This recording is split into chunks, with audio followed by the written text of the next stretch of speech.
Welcome to the What Really Happened radio show. Because World War III is a really bad idea. Here is your host, Michael Rivero. And aloha, America. Welcome to our show today. It's Wednesday, February 4th, 2015, middle of the week, hump day, starting that long, slow glide down to Pauhana Friday and another weekend of utter insanity, courtesy of the various governments of the world and the corporate media. We have a lot of stuff to talk about today. The phone lines are open, 877-300-7645, 877-300-7645. Tom is sitting in our control room, ready to answer the phone when you call on in. In our third hour today, we're going to have author Carl Cohen on the show. He's got a book out, A Conflict of Principles to Battle Over Affirmative Action at the University of Michigan. Big issue there, whether affirmative action was really curing racism, or did it in fact result in reverse racism? So we'll be talking about that a little bit. And I noticed on the SRN news break that sort of tacit acknowledgement that the Affordable Care Act has in fact made health care more expensive for the American people, either through those Obamacare compliant policies, which are totally worthless, or the tax penalty if you don't have one of those totally worthless policies here. So let's start with up in Ukraine, and I want to go back and reiterate a story we covered about 2 weeks ago, where the Ukrainian hacker group Cyber Berkut published a bunch of documents seeming to suggest that Kiev's forces in the eastern Ukraine were in a serious state. Undersupplied, undersupported, undercoordinated, and in a tremendous amount of trouble. And obviously events in eastern Ukraine since then have confirmed what it was that they leaked. Now, there is a large force of Kiev troops that are now surrounded in Debaltseve, I hope I'm pronouncing that correctly, and they're now cut off. Kiev apparently was trying to send a convoy through to bring them in some additional material, and the Luhansk People's Republic carried out their first airstrike and attacked the convoy. So things are not going well there at all, and Kiev is just acting like a typical spoiled brat when things aren't going their way. The Donetsk hospital has been hit by Kiev artillery. At least 5 dead there. Heavy destruction in Vulahirsk after heavy fighting over the night. And here's where it gets really interesting. The pro-regime, pro-junta Ukrainian TV station, Hromadske TV, which is funded by the United States government, the Dutch government, and George Soros, is reporting that the Ukrainian government is in fact targeting civilians in the Donbass region. And their explanation is, we need to clean the cities. Boy, it doesn't get more obvious that ethnic cleansing is going on over there. Now, the United Nations is trying to get support into eastern Ukraine for the non-combatants, food, medical aid, and so forth. Kiev is now blocking them from doing that. No one is allowed in or out of the so-called crisis zone. They want to multiply the suffering of the non-combatants, or at least they want to basically make sure that nobody gets out carrying stories about what's going on over there. There have even been reports about the Kiev forces engaging in beheadings as a terror tactic against the civilian population. You know, big deal when ISIS does a beheading, but when our guys at Kiev do it, you don't want to pay attention to that one here. And we're still seeing all this propaganda about Russian invasion of Ukraine, and even though Kiev's own top military commander has said, no, there's no Russians there, they're still pushing that. And here's a little dose of common sense for those of you who study military force around the world. If Russia had invaded Ukraine, they would have been in Kiev 48 hours later. But it's just another lie to try and get another war going, and boy, the lies are coming thick and fast here. Now, the situation is starting to fall apart relative to Europe. Germany is very, very reluctant to get another world war going on their front yard. And Chancellor Angela Merkel has now said Germany is going to veto any idea of the European Union sending weapons to Kiev. And she's paying lip service to, we must stay united against Russian aggression, to be politically correct. But she doesn't want another world war on German territory, and that's what she's looking at here right now. So the arming of Kiev is going to be seen as a unilateral move by the United States of America, which is fixing the blame for the start of World War III, where it richly deserves to go. So we're seeing stories out of Global Research. Actually, they're talking about a New York Times article on Monday, that the U.S. is moving to directly arm the Kiev forces with weapons of war, at your expense, I might add.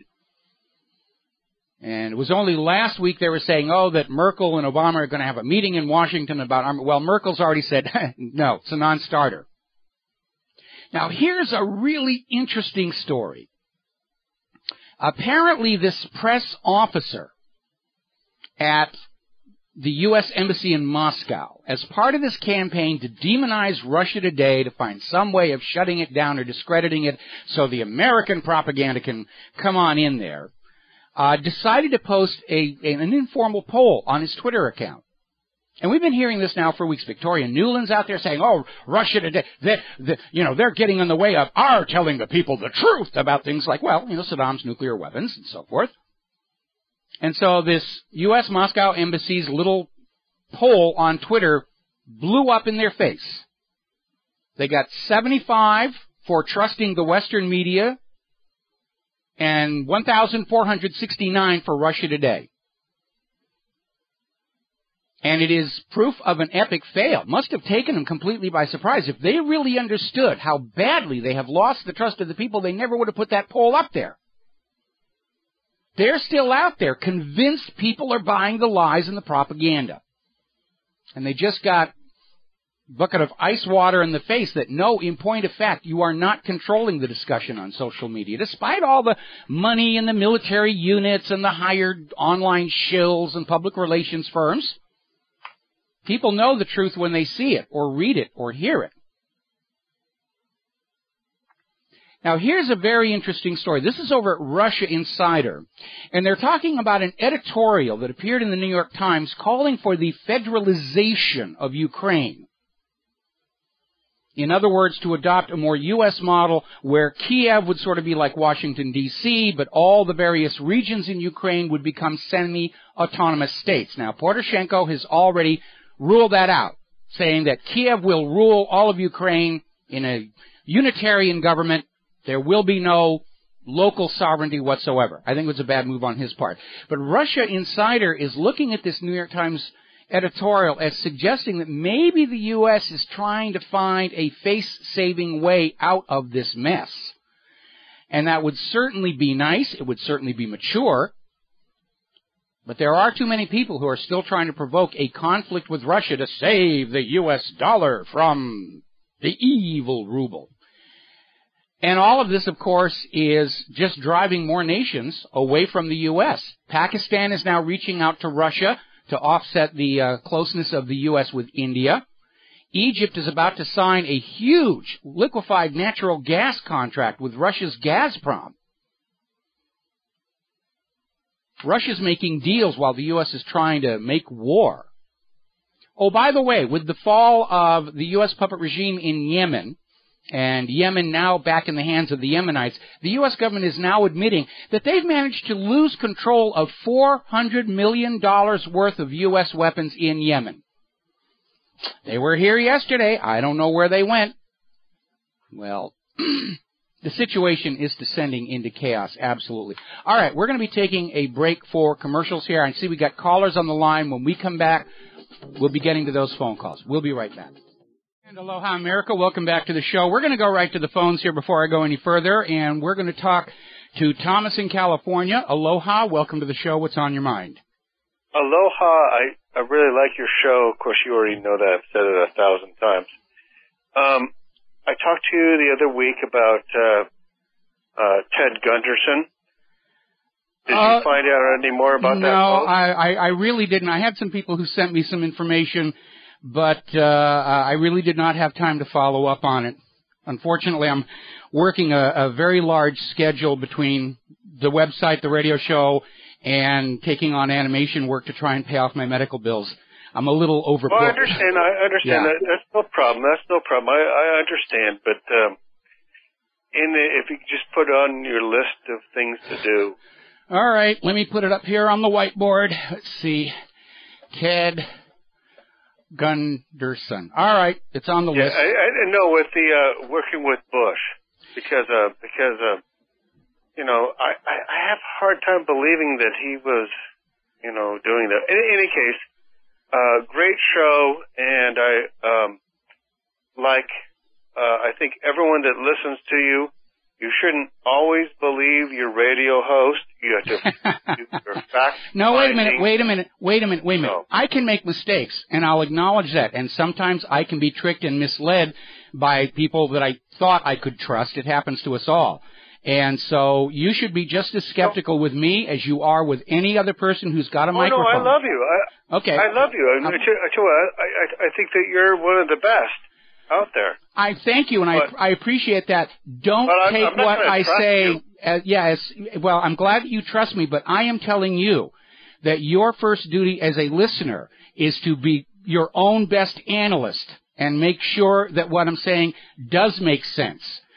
Because I've made mistakes in the past, you know, I'll be honest about that. And you know what? If I was on the air like you, of course I'd make more mistakes than you because you're a super smart person. I make many more mistakes than you do. I'm much bigger than you are. Oh, hello. I make more mistakes than you. But anyway, I love you, Michael, and more power to your beautiful program. And we all have to ask questions. You just keep asking questions about everything. Yes. It's an annoying habit I have that, is very angering to the powers that be. If you ask questions, the terrorists are going to win. Listen, Thomas, thank you for the phone call. I'm going to let you go because we've got to go to another caller from California. Joe, aloha, welcome to the show. What's on your mind? Hi, thank you for taking my call. I had a little story regarding the Disneyland measles vaccine thing. Yes. And I was listening to some people talk yesterday who were listening to the NPR program discussing how parents should be arrested regarding the vaccinations and the measles. Mm-hmm. So I said, are you familiar with the thimerosal and how certain people like the Amish don't get autism and stuff like that, and regarding vaccines? And the response that I got was, the reason why the Amish have a lower incidence of autism was because the Amish don't mingle with other students. That was Yeah, that one's pretty absurd here. Listen, we got a lot of vaccine stuff to talk about a little bit later in the show, and we're going to be getting into it. But anytime somebody says, government-mandated vaccines are a good idea, I say, think back to 1976, where the government mandated a vaccination campaign against the swine flu and had to call it off when the vaccine was killing more people than the flu was. So we're going to do that. We'll get into vaccines a little bit later in the show here. Well, my point was her justification for being correct on the vaccine. Yeah. Was that because she was in the medical billing industry, that made her an expert on vaccines. That's like saying the guy selling you gas at the gas station is an expert on how to build a car, which used to be the case when I was a kid because there was always a mechanic in the gas station. But these days, where they used to put the cars, now they've got the convenience mart. Joe, got to let you go. Thank you very much for the phone call here. Getting on back to the news. We got a lot of stuff to get through before Carl Cohen gets on the show here. There's been a lot of talk about Brandon Bryant recently. He's a former U.S. drone pilot who quit because he just reached a point where he could not live with what he was doing. And he's out there with a bunch of interviews saying his big problem was that he was killing people. He didn't know who they were. They didn't know who they were firing at, whether they were really a bad guy or not. And he knew a lot of innocent bystanders were being killed. And I wanted to hit this story again because they're making a big deal about this guy, this Jordanian pilot, who flew over another country, dropped bombs and stuff, and he get caught, and bad things will happen to you. But these drones with their Hellfire missiles, that's not a clean, humane death for everybody involved. They burn to death.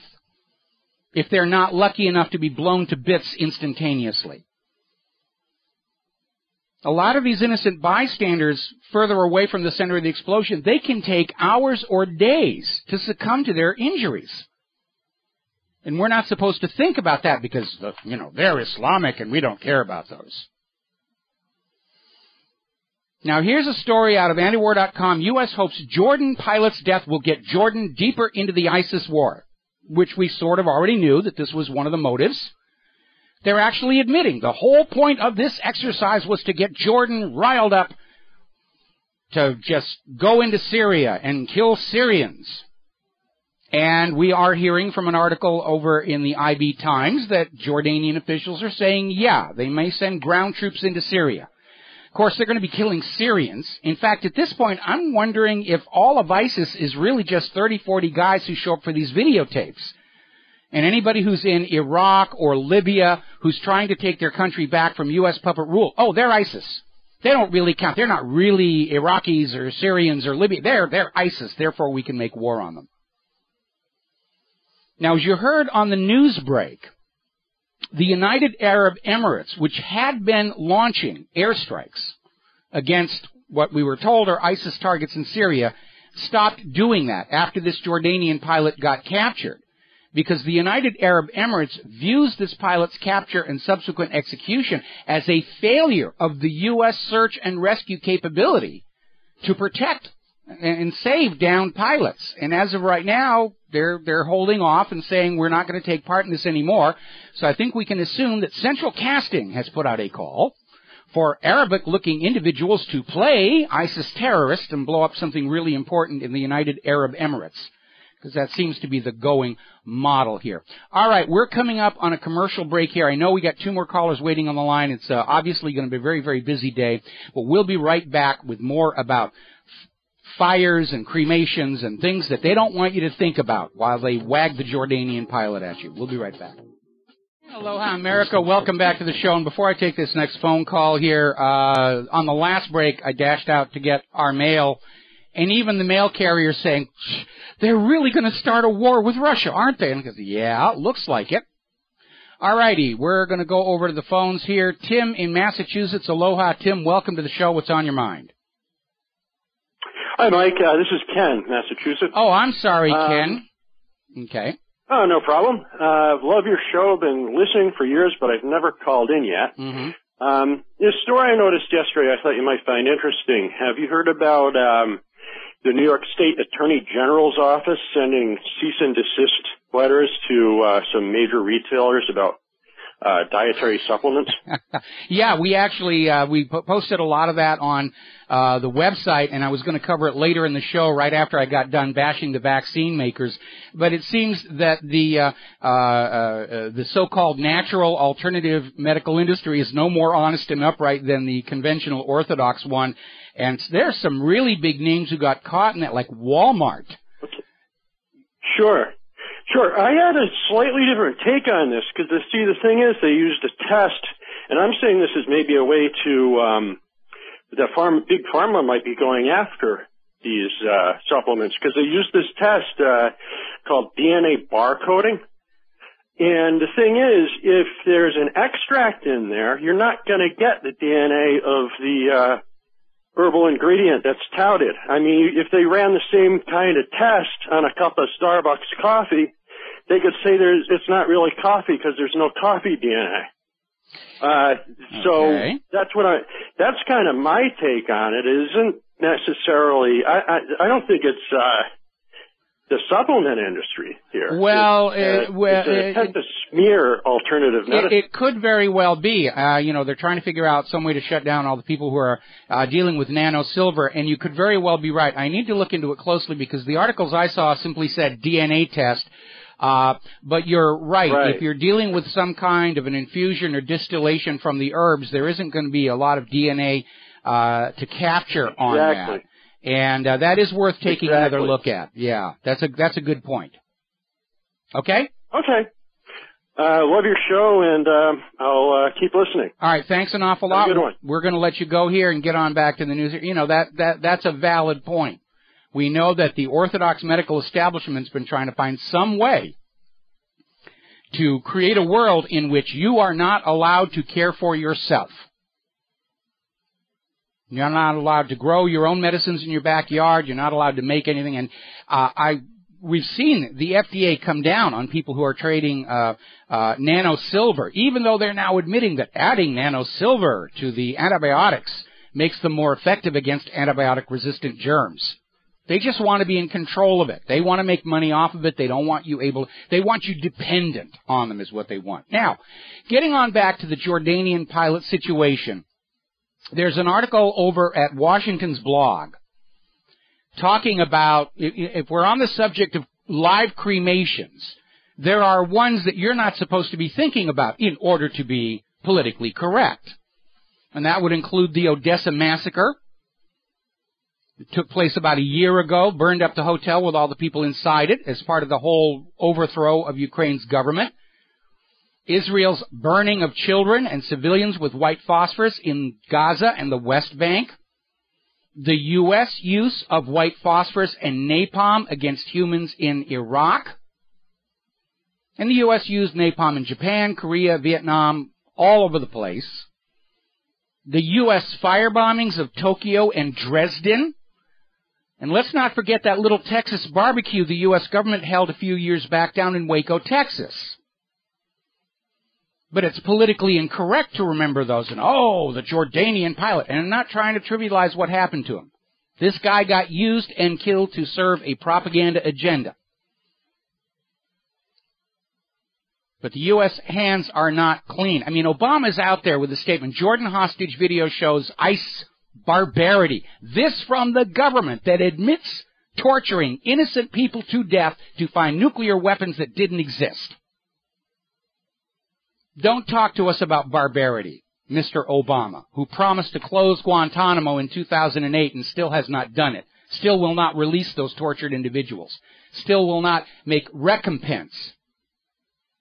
I mean, the former commandant of Abu Ghraib in Iraq said 90% of the people being tortured by the U.S. were innocent of any wrongdoing. The military tribunal, the kangaroo court, has said at least 1/3 of the people in Guantanamo are innocent of any wrongdoing. Now, turning to Greece, there's an interesting article over in LouRockwell.com. History in the Balance, Why Greece Must Repudiate Its Banker Bailout Debts and Exit the Euro. And Lou Rockwell is basically saying this is definitely an historical crossroads. And it basically comes down to Greece is either going to recover their democratic sovereignty or they can desperately cling to this Ponzi scheme central bank of the Eurozone, but it cannot do both.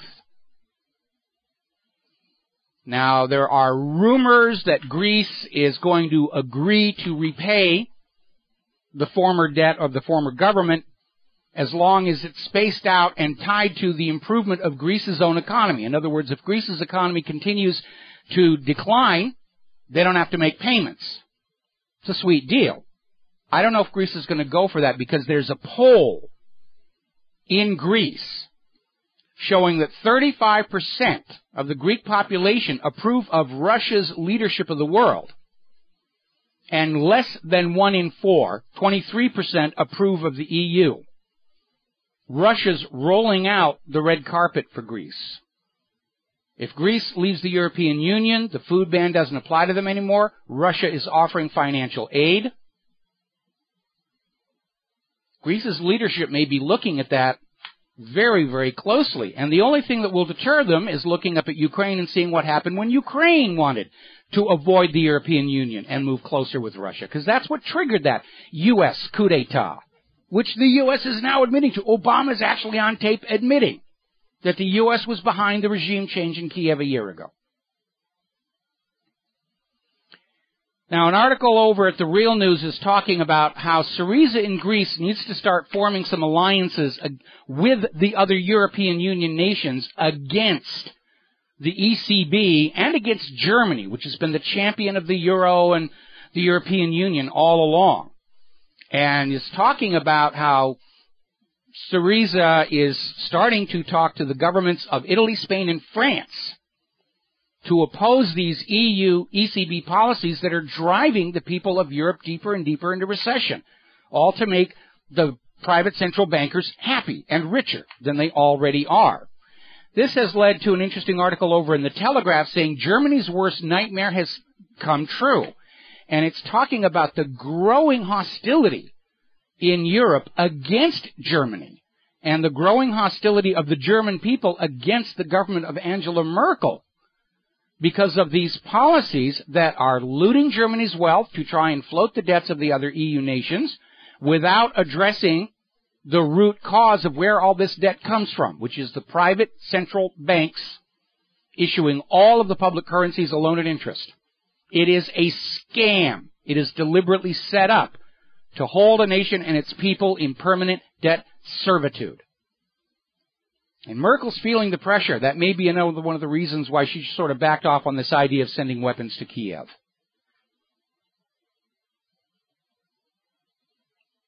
So it looks like the EU is starting to show some real fault lines, leading to a potential seismic shift. They're trying to keep it all held together with duct tape and baling wire at this point. All right, we're going to take another break for commercials, and we will be right back. Hello, hi, America. Welcome back to the show here. And we are getting word that the student body at the University of California in Davis, the student government has voted to join the boycott, divestment, and sanctions movement. It was passed overwhelmingly. This despite intense lobbying by Israel's supporters, screaming that Palestinians should not be even allowed on campus because they're all terror supporters. There was this hate crime hoax at an off-campus Jewish fraternity where they sprayed some swastikas on there, which we know is a hoax because nobody but Israel cares about the swastika anymore. It's outdated. It's obsolete here. So I think, given the overwhelming vote to join the boycott movement against Israel, we can expect that there will be some kind of a terror attack against UC Davis now. Just like as soon as France voted to support Palestinian statehood, Charlie Hebdo's offices got attacked. And as soon as Japan sent money over to support rebuilding in Gaza, their hostages were executed by ISIS. Get the linkage on how all this stuff works? Ever stop to wonder why Al-Qaeda and ISIS never attacked Israel? Just think about it. By way of deception, thou shalt conquer. Now, here in the United States of America, pressure is growing to either cancel or at least delay Bibi Netanyahu's planned speech before a joint session of Congress. It has basically blown up in their face. The White House is angry because John Boehner bypassed the White House to invite Netanyahu. Boehner should be charged under the Logan Act because foreign policy is specifically the province of the executive branch, not the legislative. And even Israel's support inside the United States, like Nancy Pelosi and Abe Foxman, are saying this was a bad move. Because it's one thing for the government of Israel to be covertly tinkering with the U.S. government, and quite another to rub the American people's noses in that fact, which is what Netanyahu just did. Now, there are actually Democrats who are threatening to boycott Netanyahu's speech to the U.S. Congress. They're not really going to do that because I'm sure they've all gotten phone calls from AIPAC warning them of what will happen if they're not there and not giving round after round of standing ovations to Netanyahu. They won't get any more AIPAC money for their next election. The last time Netanyahu spoke before Congress, AIPAC had people in the gallery with camcorders recording all the senators and representatives.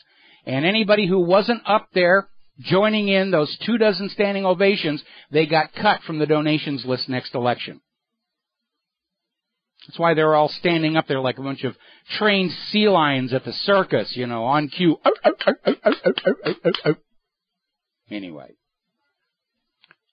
There is also concern being raised among senior U.S. military leaders about how it looks to have a foreign leader openly and blatantly influencing U.S. decision-making regarding wars, because that's what Netanyahu is coming here for, to sell us on the war for Iran. You got to go get Iran for us. You got to send your children, spend your money, get Iran for us. They're bad people.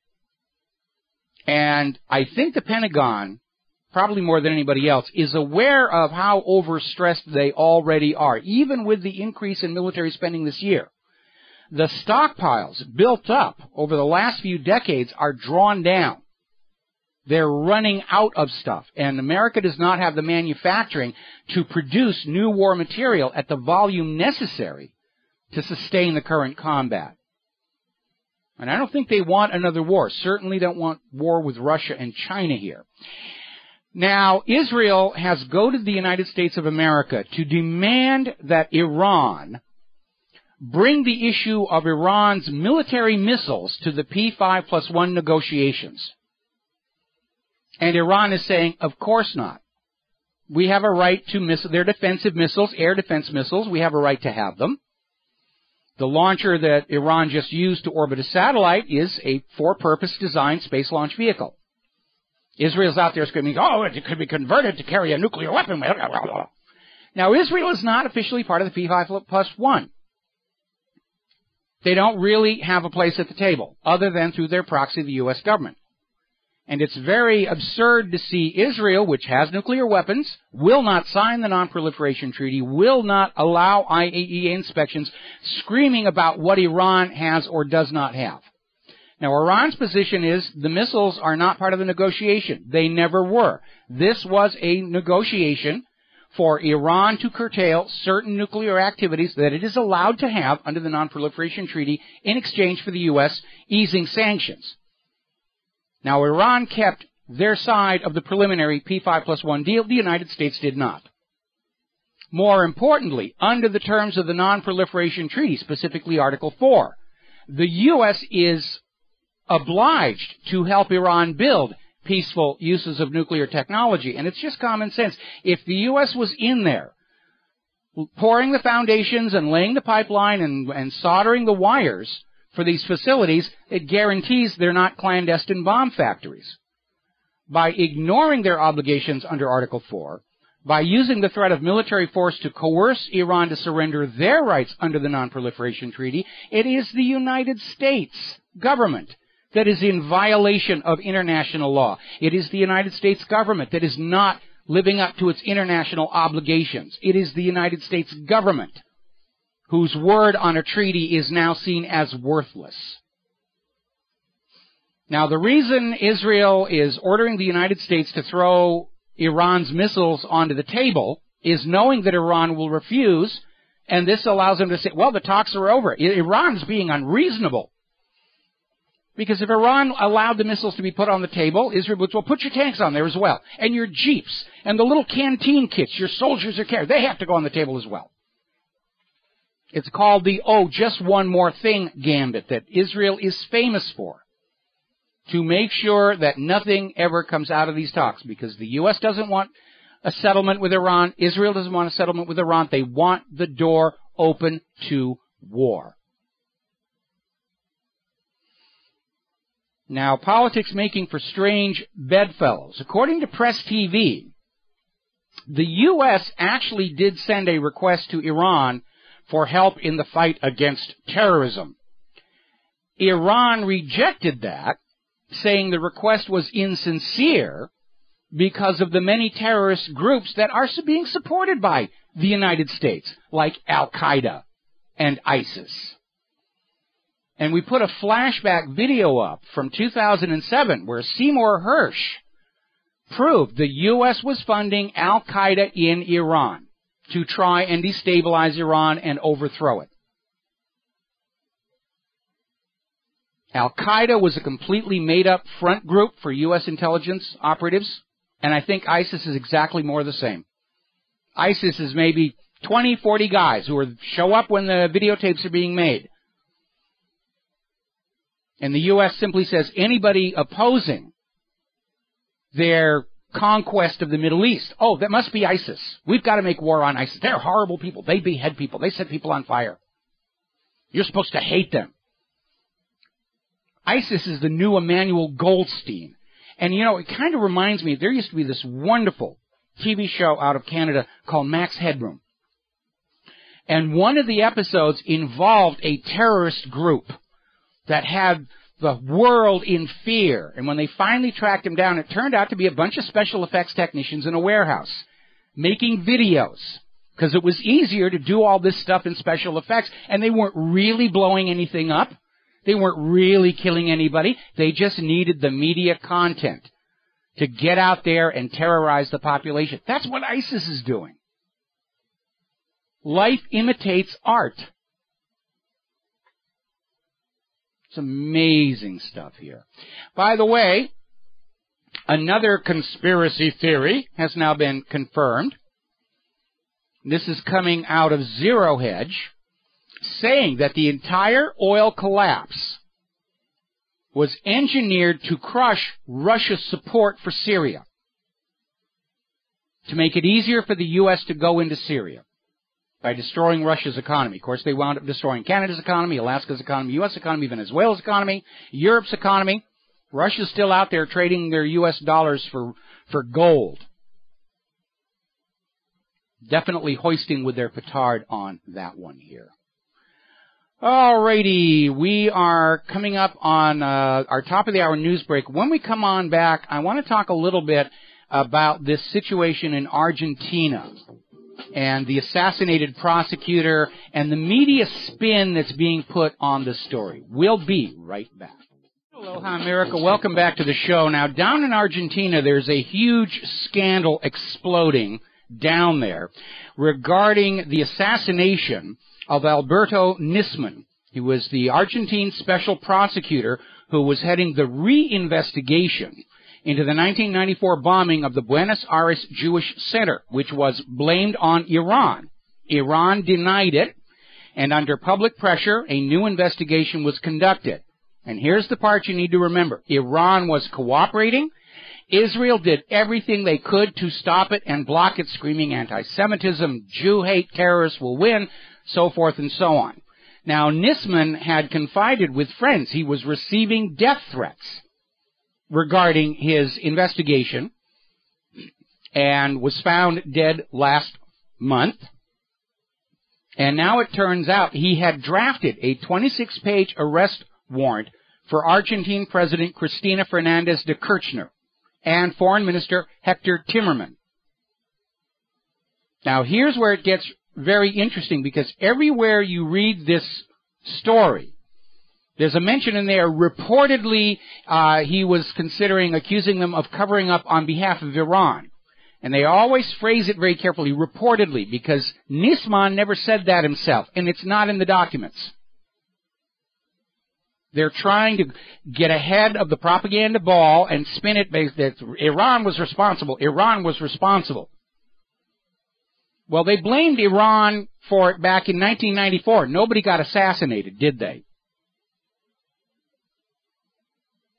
But if his investigation had uncovered indications it was an Israeli false flag with the complicity of these top politicians, yeah, there's a reason to rub this guy out. And so the most likely theory right now is that Nisman did uncover proof of an Israeli false flag, because they do it all over the world, blow up their own people and say, ooh, Palestine did it, Iran did it, go hate them. We're the victims. And they assassinated him, and they're leaving Kirchner to clean up the mess. But the Argentine people are very, very angry. This is a high-profile case. It is an unprecedented scandal. And you need to be very careful as you read the articles. The idea that they were covering up for Iran is always a supposition added by the media. It's not supported by what Nisman was saying or what's in his documents. At least the documents that have been made public to date here. Now, we've been talking over the last few days about this lawsuit up in Canada. And it's the Comer lawsuit, which stands for the Committee on Monetary and Economic Reform. And the lawsuit has been working its way through the courts since 2011. And it basically says the Bank of Canada has to go back to the conditions under which it was chartered, primarily providing interest-free loans to the federal, provincial, and municipal governments for infrastructure construction. Now, back in 1974, the head of the Bank of Canada went to one of the Bilderberg meetings and came back and said, no, not anymore. We're going to charge interest on all the money that we loan to the government, with the result that Canada now has a huge debt. The Canadian people are struggling to try and pay it.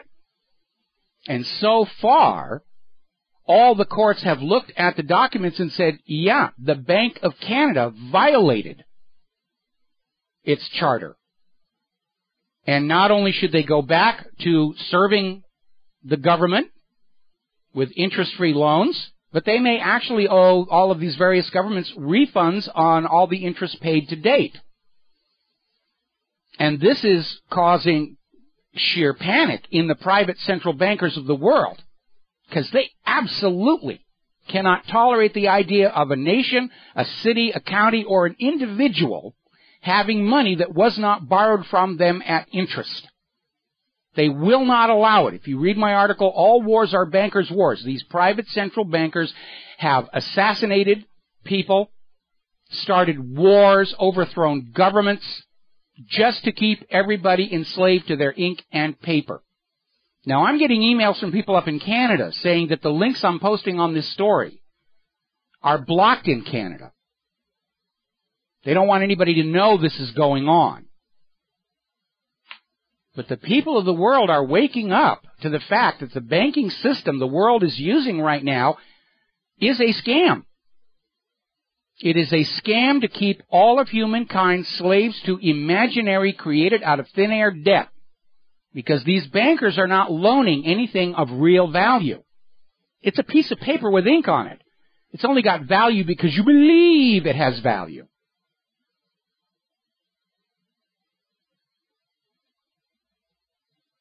Very interesting article over at HonestThingsBlogspot.com. 10 easy questions about money.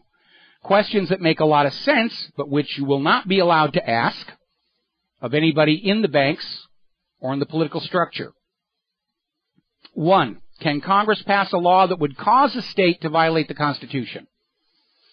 They're not supposed to, but they have. Can a state declare anything whatsoever to be a legal tender for all debts, public and private? And the answer is yes. Because if you look at the Federal Reserve note, it says on there, this note is legal tender for all debts, public and private. But the word that is not on there is only. There is no prohibition against anybody deciding that something else is legal tender for their debts, at least privately. Can Congress declare anything whatsoever to be a legal tender for all debts, public and private? And that pairs with the next question, does the Constitution declare anything but gold and silver coin to be legal tender? And the reality is no. Under the Constitution, gold and silver are the legal money of this country. Yes, there were paper notes, but they were claim checks. They weren't the money itself. Back when the notes carried words like silver certificate or gold certificate, they were not really the money. It was a claim check for the money held at the bank. When I was a kid, you could take a silver certificate, take it into a bank, and exchange it for the face value of the paper notes worth in actual silver coinage. All of that, of course, went away shortly after John F. Kennedy was killed. Does Congress have any power not given it by the Constitution? Absolutely not. That's what the 10th Amendment is all about.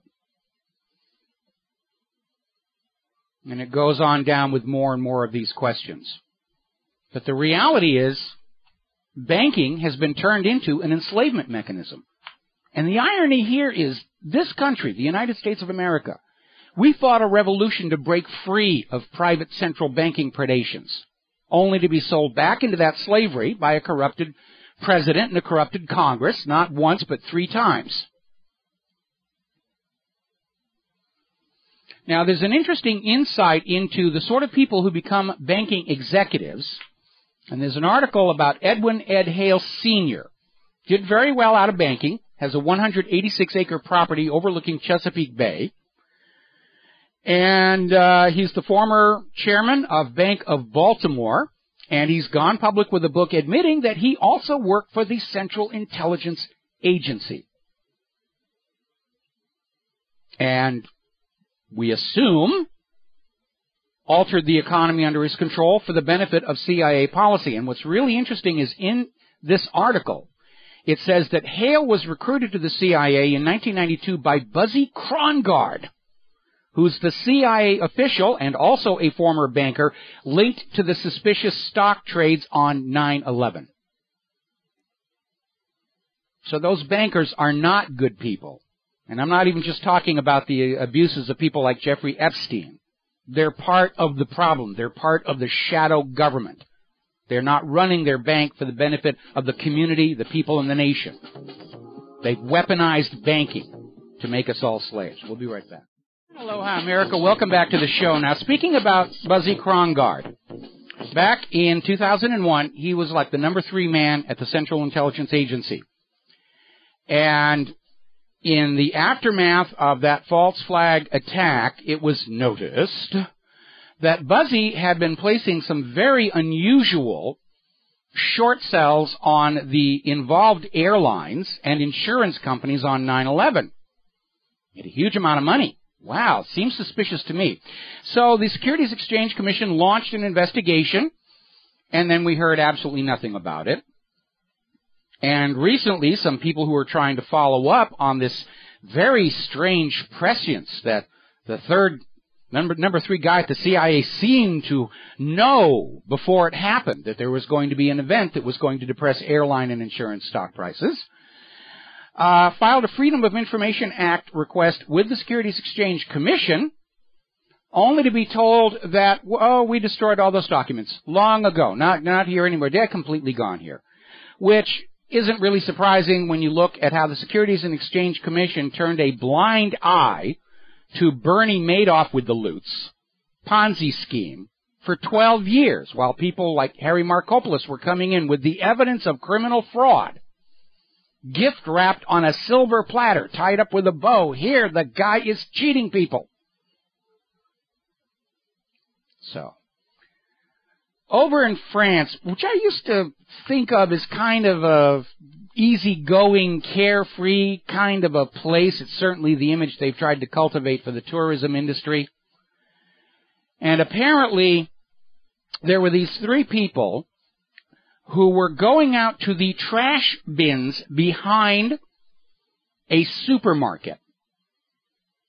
And they were going through the trash bin to find food items that the supermarket had thrown away as being past the expiration date. Now, for some food items, particularly dairy and meat, you want to pay attention to that expiration date. But for a lot of other items, it's really more of a date past which it just isn't going to taste as good. And if you're hungry, that's not an issue. And apparently, a court in France has convicted these 3 people of food theft for going through the trash bins for stuff the market had thrown out. Whatever happened to recycling, repurposing? Well, we know what's going on. The courts are saying if you want food, you go into that supermarket and you spend your money for it. You're not allowed to just take food that the market threw away. It's all about maintaining that dependence on the corporations. We're seeing more and more laws like that here in the United States. My wife and I, among our charitable activities, we're involved, used to be involved. It's kind of, the guy who's running it is retired. We used to be involved with a program called Hawaii's Computers for Kids. And all we would do is we would find old computers people were throwing away. We'd refurbish them, repair them, load in a new operating system, and we would make these computers available to local schools and churches that didn't have a budget to buy computer equipment. And a major source of computers and spare parts, aside from the yearly drive that we would do, is just driving along the street. And we'd see an old computer sitting on the curb, and we'd grab it. And that served not only the purpose of supplying us with hardware for the program, but it keeps it out of the landfill, because computers in landfills are toxic. There's all kinds of leachates coming out of those chassis you do not want in your drinking water. And Hawaii recently passed a law saying once it's on the curb, it belongs to the state of Hawaii, and you will not recycle it and repurpose it. No more taking things off the curb into your home. You go down to that shopping mall and you buy things. Because that's what makes America great. We've been talking about all the store closings and mergers and acquisitions. We're now finding out that Staples is going to buy out the Office Depot chain for $6.3 billion. So no more Office Depot. They're all going to become Staples, except for the Office Depots that we're going to close because they're underperforming. And the reason all these office stores are in serious trouble is very simple. Home businesses, entrepreneurial activity is being crushed by the economic reality. And the U.S. government continues to write the laws to favor large corporations and crush down upstart competition. And that was basically the bread and butter for these office stores. All righty, we're going to grab ourselves a phone call here. John in Ohio. Aloha, John. Welcome to the show. What's on your mind? Hey, Mike. Good afternoon. Quickly to start out, I just want to say it's heartbreaking to watch RT and see all those people suffering in Ukraine. Yes. I mean, I'm a custodian in a public school, and we have a lot of Armenian women and Polish women, you know, that came over here from Czechoslovakia and things like that. Serbia, you know, when their country was blown up. And I just look at those people over there. They're in their 60s. Those women, they look just like the people I work with, and I'm like, what they're going through is atrocious. So I just want to make that point. So I want to make quickly want to mention what's going on in Jordan too. If anybody just Googles Jordan and Operation Protective Edge, it will come up that King Abdullah there, he condemned what Israel did when they killed 2,100 Palestinians. And if he's an ally of the United States, that wasn't the right move. So, go ahead. Okay, well, before we go any further here, I mean, I'm looking at the story that came in. This is from 21st Century Wire, where Jordan may not be entirely blameless in this whole situation, because apparently Jordan in the past was training ISIS and allowing them to use Jordanian territory. And so Abdullah was playing both sides against the middle. And now, of course, with this horrible atrocity against the pilot, now he's being dragged over to the U.S. point of view. Everybody's playing everybody right now. But, well, it's like the Arab Spring thing. It's like Mubarak. Once the people of Egypt figured out Mubarak was in bed with the United States, they got extremely ticked off and they had their uprising. So now, as I understand it, the protests in Jordan, they're against the government for not going to get their pilot. So they're upset with him for being an ally to the United States or Israel or whatever. And if the Jordanians retaliate against ISIS, guess what? You just got dragged into the conflict. Now we can open up, now we can go into Jordan and expand the conflict, right? Yeah, that's what they're trying to do. And, but you know, there is no clear focus to all of this. I think it's breaking apart into chaos where nobody's really sure who they're supposed to be shooting at today. Right, exactly. And unfortunately, I do have a friend who's a neocon, and him and I argue back and forth. And if you start asking him specific questions, he will come back with that attitude. Just kill them all and let God sort them out. Because you don't know who's the good Muslim and who's the bad Muslim. And at this point, these people, they can't justify the war. They can't justify the expense. They throw their arms up and they go, you know what, I really don't care. And I say, well, then don't call me a racist because you're the racist. You know, you're for the apartheid. All right, well, listen, John, we got to take a break for commercials. I know you got one more thing that you wanted to talk about, so I'm going to have to ask you to wait for the next 4 minutes, and we'll be back and finish your phone call. We'll be right back. Aloha, America. Welcome back to the show, and we are going to go right back to the phones here with John in Ohio. And, John, you had one more topic you wanted to cover.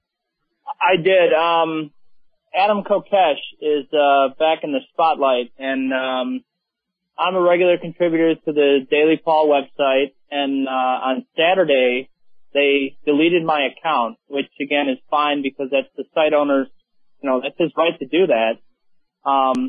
I watch what's going on in the media, and I mean I was critical of Alex Jones when he did a whole hour with Michael Savage selling his book, Stop the Coming Civil War, you know, pulled the straight party Republican lever. I didn't like that.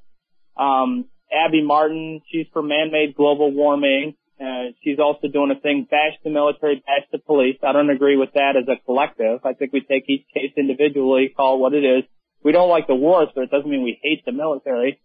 But Adam Kokesh, somebody got on there, started a thread and said they had slandered Adam Kokesh, and Adam Kokesh was an American hero, and I said, you're going way over the top with this. And I said, you know, Adam Kokesh, is kind of a clown. He's a real proud atheist. I don't necessarily have a problem with atheists like that, but good. He calls people names and things like that. You know what I mean? You know, he goes to the Reason rally and he sees the one guy's arguing with the born-again Christians. Well, you know, both of them have some areas they're wrong, but the thing is, once you engage in name-calling, you're not making an argument anymore. So I don't like Adam Kokesh, and I don't want him to be a leader of the movement. So I criticized this guy, and I said, you're gushing over this guy, and he's just too over the top, and he's tried to lead us into trouble once. Well, they deleted my account. Well, now Adam Kokesh came out with this video where he was talking to this guy in the street, and he named the video, I was one of those D-bags running around waving the Constitution. And now he's passing himself off as he's enlightened now. And if any dummies running around waving the Constitution like he was when he was pushing for Ron Paul the way he was, all of a sudden he's enlightened now, and he says if you're for the Constitution, what you're doing is you're legitimizing the state if you believe in that charter. And it's like, no, that charter is a tool that we use to keep the government in line. We have leverage with that charter. First Amendment, Second Amendment, 10th Amendment. Now, just because... Okay, now let's back up. Let's back up here a little bit here, and I want to reiterate what's going on. Adam Kokesh is apparently now out there, so even though he used to be all this gung-ho, Second Amendment, rights of the people, now he's out there saying that people who are supporting the Constitution and the Bill of Rights are legitimizing the tyrannical state. That really is over the shark as far as I'm concerned, because you're right. That Constitution and the Bill of Rights is the grounds for legitimacy of the government only when the government complies with it. When the government's ignoring the Constitution, when they're bypassing it, when they're in violation of it, the government is neither legal nor legitimate. But to be very honest, I've had concerns about Adam Kokesh all along. He almost seemed tailor-made to make Second Amendment supporters look kooky and dangerous, and especially with his planned armed march into Washington, D.C., which thankfully fell apart because people realized they were being set up. But I've had concerns about Adam Kokesh. He seems to be controlled opposition, as it were. Well, and the more activism that he does like that, you're legitimizing more funding of the Department of Homeland Security. That's not our position. Just like I said, we don't hate all cops and we don't hate the military, you know. And what he's trying to do is it's a game. He's humbling himself now. He's like, oh, I used to be one of those D-bags waving the Constitution.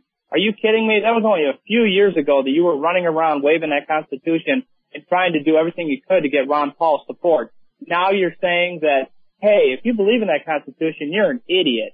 They're using that Constitution to control you. And it's like, no, they're not. Now, just because we're not exercising the Constitution and the people aren't rising up and putting the government back in the boundaries of that Constitution doesn't mean that document is not what it is. It was the greatest document. The world lauded that document. We were awesome as a federated republic, but, you know, just because the people are lazy, but we're not D-bags, and he shouldn't be running around doing that. Well, it does sound like, you know, he's out there serving somebody's political agenda, and, he seems to have a lot of money to go out there and attract attention to himself, you know, for a guy who in theory is living on disability payments. Anyway, listen, John, I need to let you go. We're really short of time. We're coming up on the top of the hour, and I got a lot of stuff to get to. But thank you for that information. We're going to let you go here. Alrighty, story coming out of Investment Watch blog. Apparently, Chile is economically collapsing. Because of the drop in various commodity prices, especially oil and gas. And Chile's government has now suspended all debt payments on external debt. That is a serious, serious situation. And if Wall Street has been selling any credit default swaps against Chile's debt, and it's kind of hard to imagine they didn't because they're selling derivatives on everything, including snow, this is going to have a ripple effect. Now, interesting little story. Since 2009, the Obama administration has authorized 5 million non-immigrant work permits. Now, these are people who arrive in the country on tourist visas, student visas, in some cases outright illegal immigrants, and they're just being handed these work permits.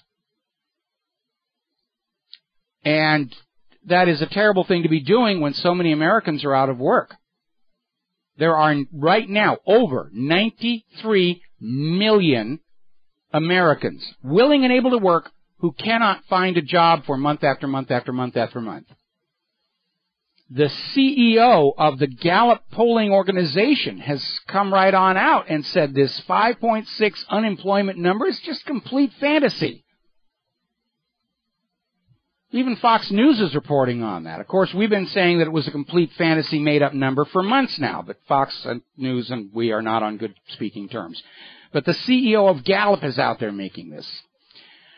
Now, there's another little wrinkle to this because all of these newly amnestied immigrants created by Obama are in line to get larger tax refunds than most American citizens because now they have been given Social Security numbers and they can go back and file amended IRS income tax returns for the 3 years before they were granted amnesty and get the earned income credit as a refund.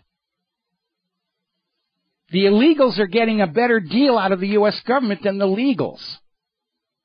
And it seems a very ridiculous policy, and I am more and more convinced that this loose immigration policy in the United States and all over Europe is primarily about blurring our sense of a national identity to get us ready to drop the borders with Canada and Mexico and say, well, we're all the NAU, you're Nowians now. You're not Americans, you're Nowians. Or whatever they're going to call us. Because the economic damage is demonstrable. The health hazard, this whole measles situation, started up after the illegal immigrants started coming in here. Measles had been eradicated in the United States. And now it's back. Who's bringing it in? I don't know, but I think it's coming over that southern border. Probably because of all this bad decision-making, Dan Pfeiffer is now resigning as the senior Obama advisor. So his inner circle is shrinking. And if anybody from the White House is listening, I need a job. All righty, we're coming up on another commercial break here. When we come back, more abuses by the TSA and the FBI. And the NSA now has an excuse for why they never catch the cyber criminals. So we'll talk about all of that in the next segment when we come back. Hi, America. Welcome back to the show here. And I want to tell you a story about a guy named Roger Vanderklok. He is an architect in Philadelphia. He's 57. He runs marathons, and he flies around the country a lot for these various races. So far, so good. All right. So he's at the Philadelphia airport, headed for Miami, and in his carry-on luggage, he has a heart monitor watch and some power bars, which apparently on the TSA's X-ray looked like the components for a bomb. The TSA delays him for 3 hours while they try and determine that the power bars are not, in fact, an explosive. He misses his flight. And he asks to file a complaint with the TSA, whereupon he's arrested, transferred to the city police, and thrown in prison on a charge of threatening to plant an explosive. Okay. Now, obviously, not having any explosives, they had to eventually release him. But here's the point of this story. The supervisor of the TSA who did this, who threw this guy in jail on a totally bogus, made-up accusation, still has his job. Because when you're setting up agencies and organizations like TSA and the police to oppress the people, the message has to go out. You can do whatever you want to them and nothing bad will happen to you. Anyway. Trying to send a message. Yes, we'll abuse you. Don't you dare complain about it. We'll give you what for, as it were. Interesting little story over at the Internet Post, and it's talking about this revelation from an official FBI document that as a policy they need to keep the fear of terrorism alive in the American people because otherwise their budget's going to get cut.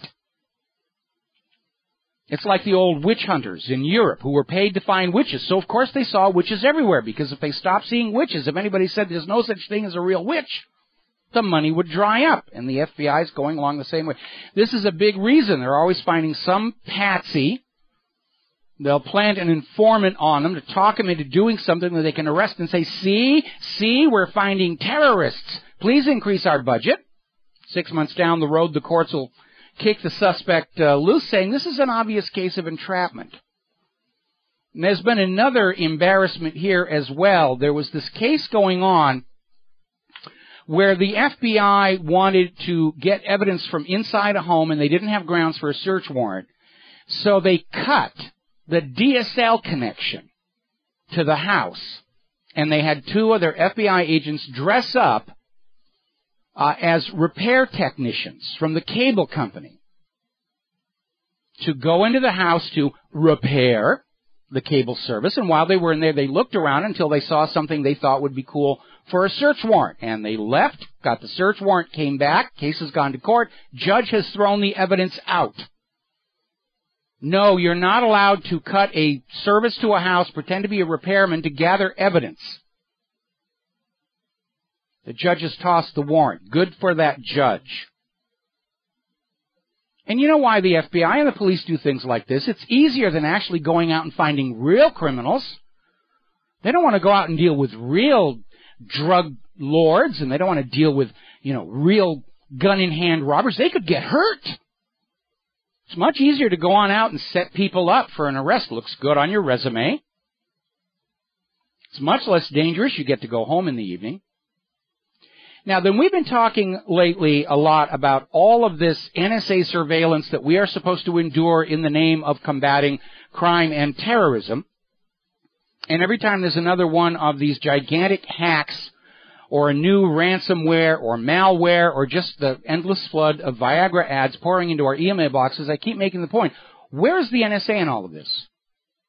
If the NSA is really monitoring all of our computer communication, wouldn't it be just trivial for them to hunt down these bad people? And it calls into question whether this whole NSA thing is just a gigantic bluff to try and keep us silent, which isn't working, I might point out. But apparently Michael Hayden, the former NSA director, has come out with an explanation. The NSA isn't part of law enforcement. And the NSA isn't looking for bad people, just the interesting people. I'm starting to wonder if all these gigantic data centers are really just empty warehouses, and the NSA spent all that money on really exotic vacations all over the world, maybe down to Jeff Epstein's place in the Caribbean. Because what good are they? They haven't actually found any terrorists, and now they're saying it's not their job to find the cyber criminals or the bad people. They're just monitoring the interesting people. Aren't bad people interesting? Aren't cyber criminals interesting? Apparently not. Anyway. Remember the big brouhaha about the security for the Super Bowl, and they had the Black Hawk helicopters and the big X-ray machines for the trucks and adjunct police coming in, Customs Border Patrol people coming into Arizona making most secure Super Bowl ever. Well, apparently there are these two Irish-American kids, who have become somewhat notorious because apparently they went up to one of the guards at the Super Bowl and asked him, what's the best way to sneak in? And he told them. And they walked into the Super Bowl and they wound up sitting in seats which, had they been sold, would have gone for $25,000. And if these guys could do it, so could a terrorist carrying a vial of Ebola. Where was all that security? Well, they were guarding the footballs to make sure they were properly inflated. In fact, those footballs got better security than the consulate in Benghazi, Libya. Apparently. It's a joke. It's all for show. These two guys just walked right on in. Good for them. They got to see the game. Got to see Katy Perry. Didn't get to see the commercials. It's a joke. It's an absolute joke. If they could get in, so could anybody. Somebody could have walked in with a paid ticket, carrying pathogens to infect people with. And let's not kid ourselves. There may be a lot of measles cases coming out of that situation at the Super Bowl. Anyway. Interesting little article that came out from US 4 campaign. Reality TV is teaching us to accept the American police state. And it's saying that the more people watch reality TV, the more difficult it becomes for them to distinguish between what is real and what is a carefully crafted illusion. I actually have a different opinion. I hate reality TV, by the way. But I think reality TV is teaching Americans that all TV is unreal, including the news and the commercials. Because we're all finding out that these so-called slice-of-life reality shows, they're just as fake as anything else that's out there. And I think that's important. Yesterday we were talking about this huge scandal where AdBlock, which provides ad blocking software for your computers, was being paid by Google to allow their ads through their filters onto your machine. Well, it turns out Google's not the only one. Microsoft and Amazon are bribing AdBlock to get their ads shown. They're just filtering out the little guys who can't afford the protection money. So, anyway. All right, we're coming up here on the top of the hour, and more snow heading in to New England. Boston got a winter's worth of snow in less than 10 days. Here is something that is absolutely amazing. Great Britain has announced that this winter, over 28,000 people died of the cold in the fortnight that ended January 23rd. Well, that's one way to solve the pensions crisis and the homeless problem. Just let them freeze to death. 28,000. So much for human-caused global warming. Remember back when they said snow and ice are a thing of the past? No. I want to know how many homeless people are freezing to death here in the United States of America. It's like the number for innocent people murdered by the police. That's a hard number to come up with, but I think we need to know. Because that's a statistic people are going to be looking at when you talk about the legitimacy of human-caused global warming. All right, we're going to take a break for the news. We're going to be back with Carl Cohen after these few words. Aloha, America. Welcome back to our show, hour number 3. The phone lines are open, 877-300-7645. And joining us on the air right now is Carl Cohen. He's the author of a book, A Conflict of Principles, The Battle Over Affirmative Action at the University of Michigan. And Carl, I'm going to have to apologize up front. I know you sent me a copy of the book. It didn't arrive. It's either late or lost, which is unfortunately becoming more and more common occurrence here in Hawaii. I understand the post office is trying to go for an increase in rates again. I don't think it's an increase in postage. I think it's an increase in storage fees for the amount of time they keep on hanging on to our property. I'm sorry that you didn't get the book, but we can talk about the subject anyway, of course. Of course. So tell us about the book and tell us about the backstory and why you wrote it. Well, the issue is what is generally called affirmative action, giving preference by race in admissions to select colleges and universities. In my judgment, preference by race is deeply wrong, morally wrong, and politically unwise. But I understand that the people who promote such preference do so with honorable motivation. I mean, these are not bad guys. They're trying to increase the number of minority enrollments in our fine universities.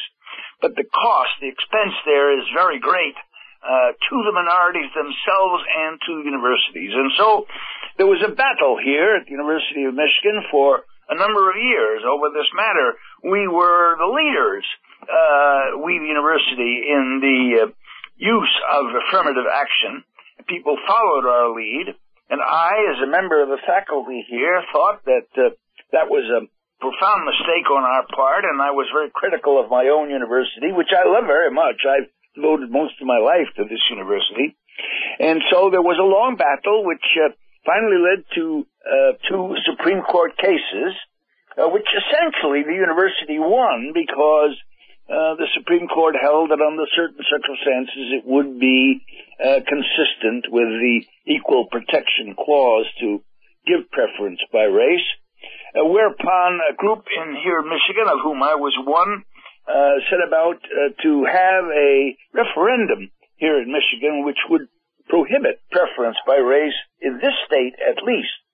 And that happened in 2006, and we won that election in a landslide. And that victory has been reaffirmed by the United States Supreme Court. So here in Michigan, the matter is over. We cannot here constitutionally give preference by race. But in most states of the Union, one can. The universities are free to give preference by race and do so. And it's an unfortunate policy which I would hope we will find some way to eliminate. Well, I'd like to insert a comment here because, like early feminism, the affirmative action sort of started out with laudable goals and it got hijacked.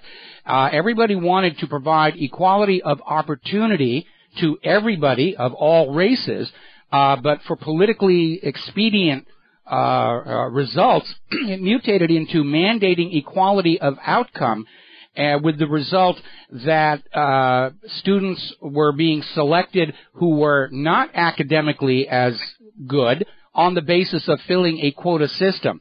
And very early in my life, I actually got passed over for a job that I was very qualified for, and a much lesser qualified individual who fit the quota system got the job instead. Now that's unfair not only to me because I was better qualified, but it's also unfair to whoever gets that work product.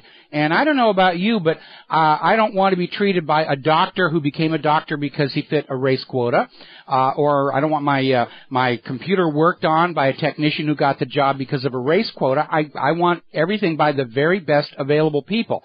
Now, I understand there's been discrimination and there's racism, and that's bad, and anything done to open opportunity up equally, I think, is good. But it just became easier to say, well, we'll just mandate equality of outcome. And a lot of people got brought into the universities and hired into jobs that they really weren't qualified for because it was just politically easy to do that. Yes, it's exactly the problem that many are then admitted to fine universities like our own University of Michigan, although their academic credentials are not up to par. And the consequence of that is that once admitted, they don't do very well. They may prove to be inferior professionals, but not only that, their academic records will be much weaker than those who are admitted under normal standards. And the consequence of that is that people come to associate color with inferior performance. Now, that's deeply wrong. And color has nothing to do with performance, but if you're admitted on the wrong bases, you could expect performance to be poor. And that's what has happened here for years. It doesn't happen any longer because we have forbidden it in Michigan, but it happens in universities all across the country. There is a link forged between color and inferior performance. And that's really a very unfortunate. And it's not honest. And I've gotten a lot of emails from people who are black or Hispanic or whatever who have accomplished great things on their own merits. And they say that people... Absolutely, and those great accomplishments are in some degree clouded and undermined by the suspicion on the part of others that somehow they were given a special circumstance, a special break. Yes, that's absolutely how they feel, and they're very upset about that. Yes. Okay. So you wrote this book. When did you write the book? Well, the book was published just last year. It's called A Conflict of Principles, because the principles of those who oppose me and my own are both honorable. They sought to increase minority enrollments. I sought to defend the equality of the races in a state institution. It seems to me that when the Constitution says that no state may give preference deny to any citizen within its jurisdiction the equal protection of the laws, that means that everyone has to be treated equally regardless of their color, black or white or blue or green or whatever. And so it became a sort of a constitutional battle. And then, of course, it became very difficult to find out what was going on. See, I believed that the University of Michigan, this is back some years ago, was giving preference.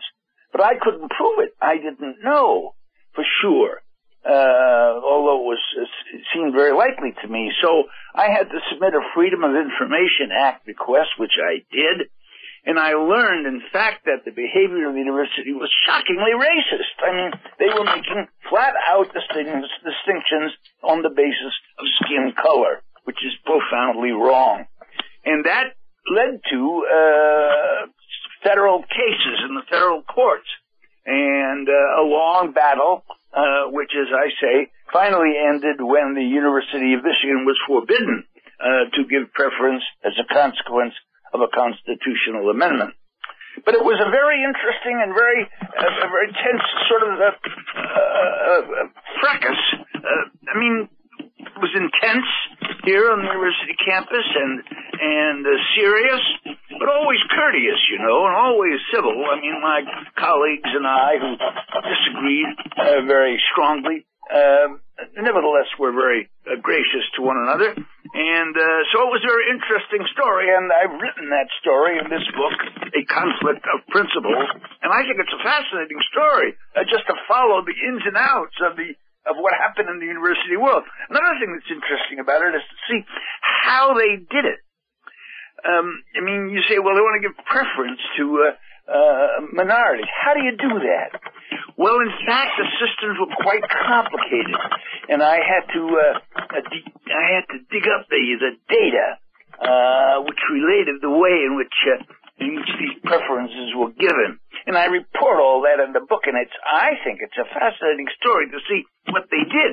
And then when part of that was found unconstitutional, they changed the method. Okay, Carl, I'm sorry to cut you off, Carl. We need to take a 4-minute break for commercials, and we'll come right back to you and pick up the story where you left off.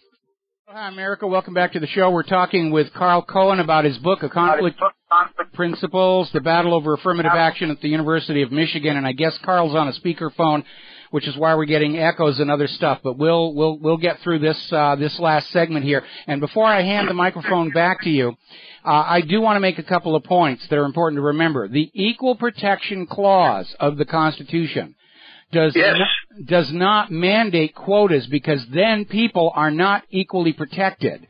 And certainly not. The Equal Protection Clause says that no state may deny to any person within its jurisdiction the equal protection of the laws. Now, of course, that means that you don't give or take by race. When you do give someone on the basis of his or her race, you take from someone else on the basis of their race or ethnicity. Because after all, the University of Michigan, and like many fine universities, they're highly selective. I mean, we only accept a small fraction of those who apply for admission.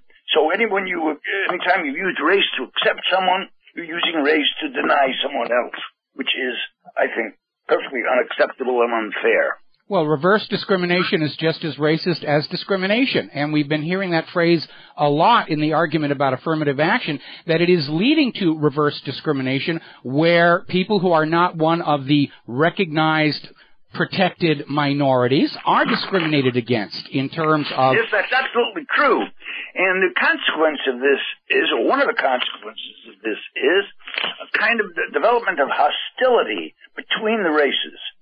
A kind of resentment on the part of the majority. And in an atmosphere like that of this university, you cannot express that resentment easily or comfortably, and so it boils within, and the consequence is a kind of an embittering of students. I've lived through that for years here at the University of Michigan, but it is now forbidden in Michigan. It's unhealthy to give preference on the basis of race. Unwise from the point of view of the majority and the minority. It's divisive. It tends to create walls between the races rather than healing the wounds that have been so long bleeding in our country.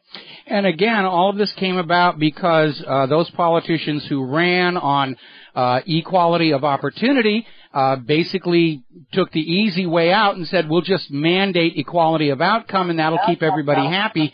And it absolutely did not. It's a Band-Aid. It can't possibly solve. The real problem is that minorities are not generally as competent in competing academically, and that's because of the schooling and background of those citizens. It's not because of their color.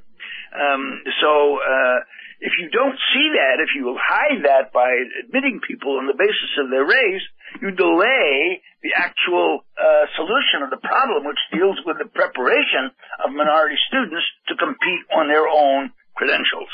Well, you know, there's kind of an interesting aspect to that because at the high school level, there is a disincentive to advance their education, and I experienced that myself many years ago. I taught a year of math at the high school level, and I was actually chastised by the school administration for running a little advanced math workshop for some of the students because, oh, no, we're here to give an equal education to everybody, and I was told not to teach anything advanced to the smart students because that was upsetting the parents of the students who just really didn't care about it at all. So it's not only harming the people who are discriminated against, it's harming the quality of education as a whole.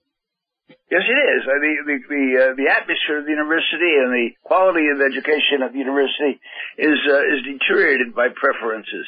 But you know, the most painful thing about it is, the most agonizing thing about it is that these preferences undermine the very minorities they were designed to help. I mean, a lot of the people who supported these preference programs really wanted to help minorities. Their concerns are genuine and morally honest. But they're not doing a service to those minorities. They're doing a great disservice to them. Because then all the achievements of blacks and Hispanics and others are clouded by the suspicion that it only happened because of certain special preference given.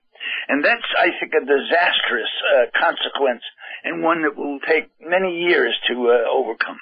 Okay, we're down to the last few minutes of this segment again, so one more time, the name of your book and where can people go to buy the book or any websites that you have that they should look at? The book, which is a recounting of the arguments and the history, is called A Conflict of Principles, The Battle Over Affirmative Action at the University of Michigan. It's published by the University Press of Kansas, and you can get it at Amazon. That's the easiest way to get it. Just get on Amazon and look for Carl Cohen, A Conflict of Principles, and it's very easy. And it's a good read too because it's an interesting story. There's kind of a detective story wound in here too. You see, there's a problem of detecting what was going on, and then the political battles within the university make for I think, quite an interesting read. And I would think your listeners would find it fun. All righty. Well, let's see. I see it here on Amazon. I'm going to post a link to it from my website here at whatreallyhappened.com. And is there anything else you want to share with our listeners before I let you go? Affirmative action was well intended, but it was a great mistake, and it has done great damage to the minorities it was intended to serve. And here in Michigan and some other places we have eliminated it. It is time to eliminate it universally, and I hope that will happen soon. Well, the advantage of that, of course, is if we get away from this idea of mandating equality of outcome, we can get back to focusing on creating equality of opportunity for everybody. Absolutely. So that each can rise to whatever their native talents and skills and ambitions care to take them. But I know I was very upset about this mandating of outcomes, even all the way back when I was teaching at that high school level, and I've seen it literally cripple our entire society because we're disincentivizing achievement by people, by banging their head against equality. In this fashion, we remove the incentive for hard work, which is important for students and professionals alike. All righty. Well, we're coming up here to the end of the segment, and so Carl Cohen, thank you very much for spending time with us today, and we're going to let you go here. And when we come back from our commercial break, we're going to be getting back into human-caused global warming. And some of the vaccine issues and all this other news that has just been accumulating all day long. So let's take a look at some of the headlines. Boston's record-setting snow blitz, a winter's worth of snow in less than 10 days. Another storm on its way in. We'll be back after these words from our sponsors. Aloha, America. Welcome back to the show, and we started on the topic of human-caused global warming. And as I read off these headlines, remember back March 20th, 2000, banner headline at the UK Independent, snowfalls are now a thing of the past.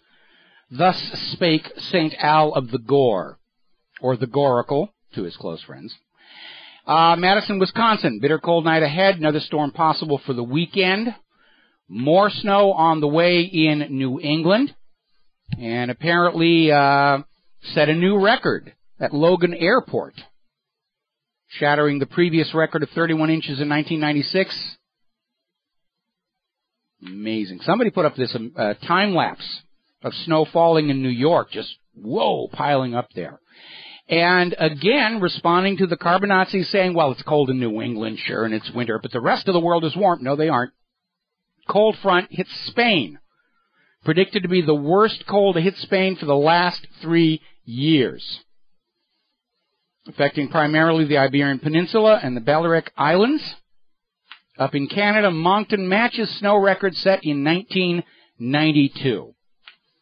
Over in India, in Kashmir, heavy snowfalls disrupting normal life. There is a concern it may affect the crops by delaying the start of the spring planting season. Alrighty. Deep freeze Britain. Fresh blast of Arctic weather brings temperatures of -8 degrees centigrade. Snow warnings in place for large parts of the country, including London. We still have another month to go through winter. That's without referring to Puxatawny Phil here. And as I mentioned earlier in the show, this is just staggering. Story being reported over in Press TV. This last fortnight, ending on January 23rd, 28,800 people died of the cold. I want the number for here in the United States of America. How many homeless froze to death on the streets of America? How many retirees froze to death in their home because they can't afford the electric bill to heat their homes anymore? That's a number I want to have. Alrighty, we're going to grab ourselves a phone call here. Cameron in the United Kingdom, aloha. Welcome to the show. What's on your mind? Hi, good afternoon, Michael. Michael, actually, it's about this thing that you mentioned. About 28,000 people died of cold so far in UK. Mm-hmm. They've actually estimated that before the cold started. I think it was during sort of end of September, October, in their official website, direct.gov.uk. The number would be around 25,000. They knew that beforehand. They really didn't take any notice of these people were going to die. Well, now that this article here is pointing out that the numbers that they're actually coming up with are higher than were expected, because they went from the previous year. So this isn't an estimate. This appears to be a careful accounting looking back from now backwards. And obviously, if they were estimating 25,000, they misjudged it. And it's up to 28,000. And I don't want to argue over the exact numbers here. I think it's important. If they know people are going to die from the cold because of human-caused global warming, why didn't they do something to protect these fragile citizens? Is it a deliberate policy to let the homeless and the pensioners freeze to death in their homes to save the government money, to just get them out of the sight? And that's why I want to know what the number is here for the United States. If you remember, Michael, when I talked back to, what was it again, end of September, October, I've mentioned this, and I said that that's going to be a premeditated murder. The thing is, this death toll is every year, I mean, since 2011, it's been like average of 25,000 a year, which is ridiculous. I mean, we are the fifth richest country in the world, supposedly. And people are dying because of cold. Well, because Great Britain, like the United States, all the wealth is up in the 1% or the 1/10 of 1%. And I agree with you. If they know this is going to happen, whether it's the United Kingdom or the United States of America, if they know it's going to happen and they don't take action, I don't know about calling it premeditated murder, but it's definitely negligent homicide. Well, I mean, I call it murder because they've actually, this to me sounds like a planned calling of people, if you like. Yeah, it does. I want to get the number from here in the United States. Anyway, listen, Cameron, I got to let you go here. We're running short on time, and thank you very much for the phone call. Michael. But I do want to get on to some of these other stories here. Another article commenting on the fact that once again, these climate people, the ones who are funded to prove there is human-caused global warming, have been caught faking the global warming data. When you look at their end results versus the raw data, it is completely reversed. The raw data shows that the Earth is continuing a cooling trend. But they can't tax your carbon if the world is getting colder. And apparently Al Gore was over at Davos this last meeting. Once again, we've got to have carbon taxes to stop global warming. Looks like global warming has stopped. If you actually look out in the real world and stop looking at all these very expensively produced charts and graphs and TV shows and so forth and so on. And they're still out there talking about the consensus view among climatologists is the world is warming and it's your fault. Actually, the consensus is gone. There are now 31,000 scientists involved in climate, earth sciences of all kinds. 31,000 scientists have gone public saying this global warming stuff is a myth.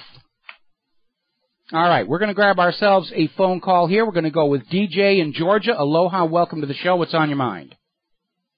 Hey, Michael, thanks for taking the call.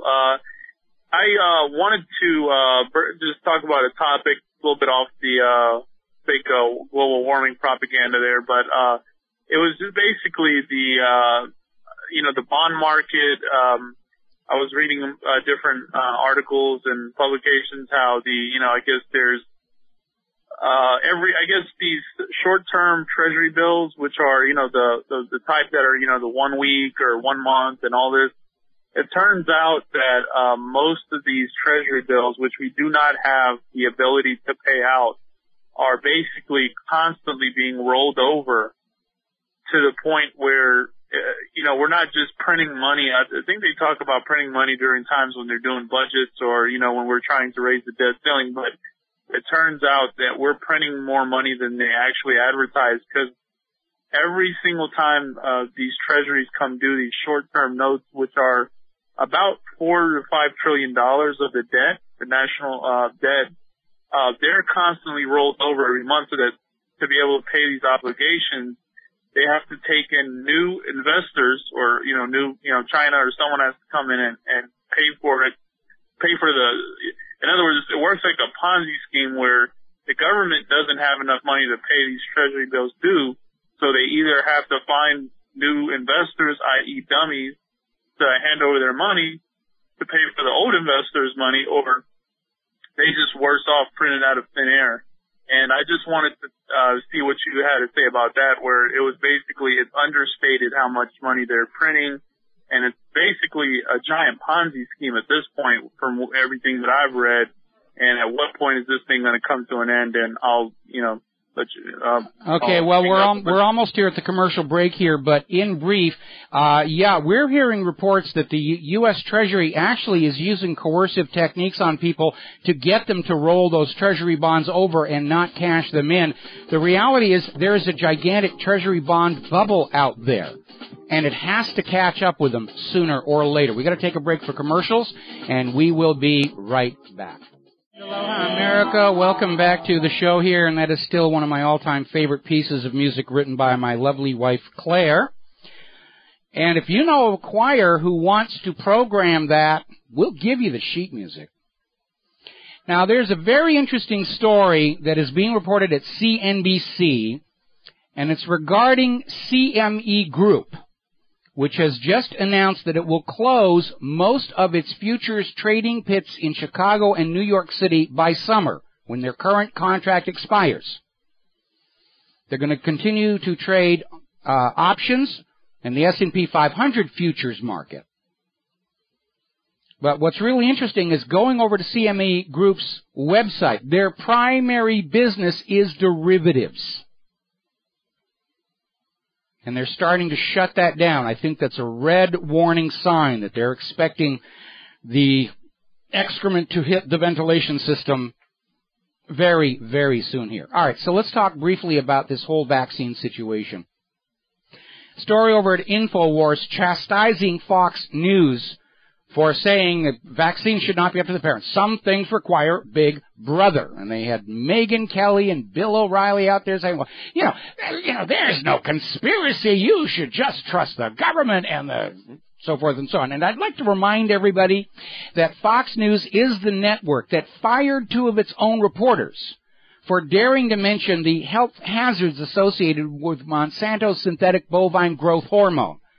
So I'm not about to trust Fox News on anything related to health after a track record like that. Story being reported over at Patriot Rising. Apparently, emergency rooms across the United States are being overwhelmed with flu cases because the current flu vaccine is not working. Even CDC admitted it. Then they backtracked and said, well, it works. It's just not as effective as we would like, but you should go and get it. You should go and get it. Now, remember the case of William Thompson? William Thompson worked at the CDC, worked on the study by which CDC claimed there was no link between vaccines and autism. And then he went public saying that report by the CDC was a fraud. Well, apparently Congress is going to take a look at this, and William Thompson has been given legal immunity for anything he may have done. He's being given whistleblower protection. So this situation is heating up here. Oh, let's see. We posted a link to an article over at thinktwice.com, MMR, measles, mumps, and rubella vaccine facts, where it lists out all the known problems with this vaccine from the box and insert itself coming from the pharmaceutical company. On the commercials, it's great. On Fox News, it's great. The doctor tells you it's great. But if you actually ask the doctor for the packaging and the little cautionary insert that comes with that little bottle, you're going to find out something else is going on here. It's all about selling product. Doesn't matter if it works or not. Doesn't even matter if it harms people or not. Just money, money, money. And we've got another story. This is over at 10news.com. About a case that started back in 2008. 18-month-old baby, Lebo Smith, was given 2 vaccines, including one for diphtheria, tetanus, and whooping cough. And within hours, started showing symptoms.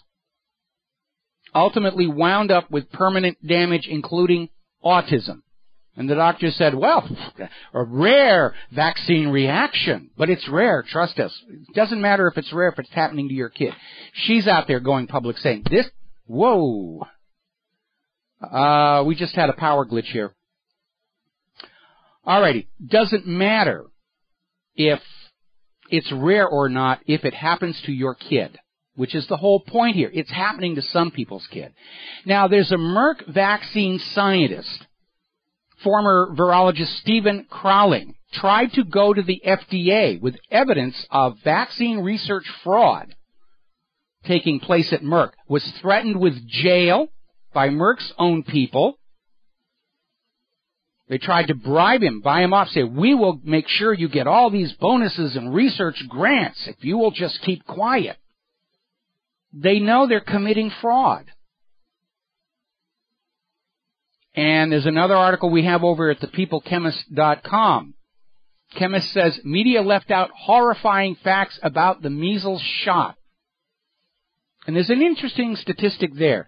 If you are not vaccinated against measles, you are more likely to die from an infected ant bite than you are from measles. So how afraid of you how afraid are you of ants? It's being hyped to sell product because it makes money for the vaccine corporations and members of the media and Congress. They've got stock in the vaccine corporations.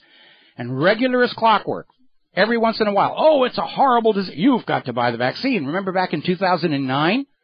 The swine flu pandemic. And they actually artificially lowered the definition of pandemic. So the media could say, it's a swine flu pandemic, you've got to get Tamiflu. And it turned out the actual swine flu in 2009 was milder than the normal seasonal flu. The makers of Tamiflu made a huge amount of money for themselves and their stockholders. And later research reported by the BBC said that Tamiflu was actually no more effective against the swine flu than ordinary acetaminophen. Over-the-counter stuff. And then we have to go back and look at a previous swine flu outbreak in 1976. Oh, it's coming to get you. It's horrible. It's going to kill everybody. And the U.S. government did mandate vaccinations against the swine flu in 1976 and had to call it off when the vaccine started killing more people than the flu did.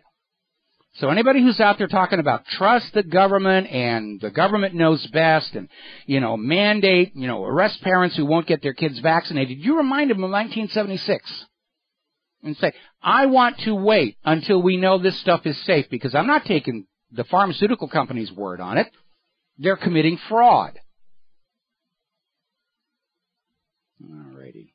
So, let's see, another article here about why prevent the labeling of GMO foods. This is in Blacklisted News, and it's just talking about the continuing battle by the GMO companies to not let you know that you are consuming their products, which tells you they know it's bad, because if it was good for you, it would be all over the label, contains more GMO than this other product. People would buy it. Now, you remember the 2010 Gulf oil disaster? And they went out there and they sprayed dispersant and said the problem is solved. And I said, no, they just sunk the oil down there to the bottom of the Gulf of Mexico where you couldn't see it. New research shows that that's exactly what happened. 38 million liters of crude oil from the Gulf oil disaster is still sitting on the seafloor of the Gulf of Mexico, poisoning the local ecosystem. That includes all the crab and flounders and other bottom-feeding seafood being fished up and served at the local restaurants. But apparently, of the 5 million barrels of oil that was spilled into the Gulf of Mexico, they only got 3 million of it back up, and the other 2 million are still down there on the ocean floor. They didn't clean it up. They just made it go away. And then Obama took his daughter and went down to the Gulf to swim in water that was really kind of close to the Gulf of Mexico, but not actually in it, to prove that it was all safe and you should go on buying and eating Gulf seafood, which nobody did, which is now why they serve it to the U.S. serving military. All right, there's the music. I need to get out of here, get some things done. We'll be back tomorrow here on the Genesis Communication Network. Until then, stay safe, stay informed, stay skeptical, stay angry. Make good choices. Please tell everybody about what really happened, and Genesis Communication, we need your help and support if we're going to go on doing this. So until tomorrow, aloha, America.